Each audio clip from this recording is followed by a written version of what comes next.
Voyons comment Dieu se manifesta dans l'existence de David.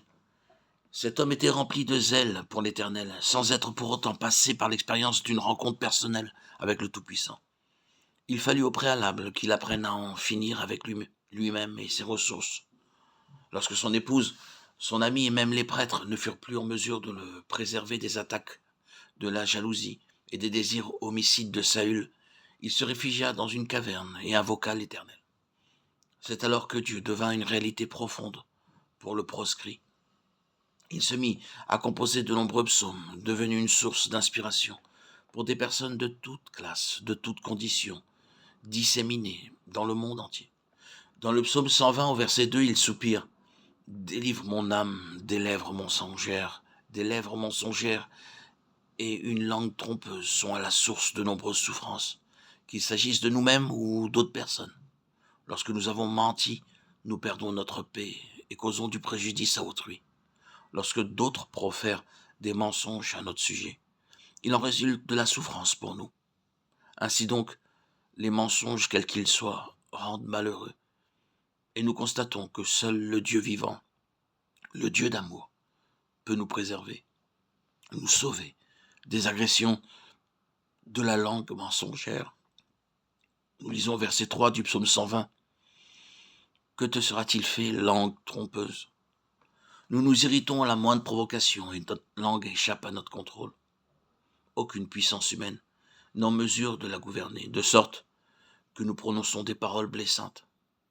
Il nous arrive même parfois de parler ainsi à des amis qui nous aiment. Nous perdons alors non seulement notre paix à cause des paroles que nous avons prononcées, mais nous causons également du chagrin à ceux qui nous entourent. Bien que nous n'ayons pas agi de propos délibérés, toujours est-il que ces défaillances sont fréquentes. Seule la puissance de Dieu peut nous aider à dominer nos langues. Considérons les versets 1 à 15 du chapitre 3 de Jacques et plus particulièrement les versets 4 à 6.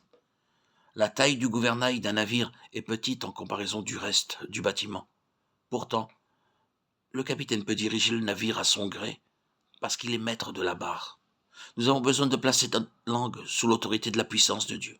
Et c'est alors que nous deviendrons capables d'apporter du réconfort à ceux qui sont dans le besoin. Nous pourrons dire avec une humilité réelle que nous sommes désolés d'avoir causé du tort. Par contre, si nous n'agissons pas de cette manière, des mensonges, des paroles de colère, de jalousie, de haine et ainsi de suite surgiront de notre bouche et causeront bien du tort et du préjudice dans de nombreuses existences. Il devient après coup très difficile de le confesser et d'exprimer du regret. Il arrive fréquemment que nous soyons amenés à passer des nuits entièrement pour apaiser des conflits, même après que les deux parties sont entièrement convaincues qu'elles avaient tort, refusent d'exprimer des regrets ou de se demander pardon mutuellement. Elles reconnaîtront volontiers leur part dans le malentendu, mais quant à dire « je regrette », ceci leur semble une impossibilité. C'est pourquoi le psalmiste reconnaît dans le psaume 121 qu'il invoqua Dieu dans sa détresse. Il rappelle comment sa propre langue et celle des autres avaient prononcé des paroles d'orgueil, de haine et de colère.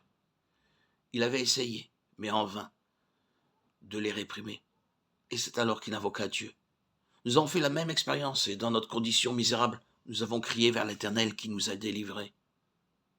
Ceci est le premier degré de notre marche vers notre grand salut.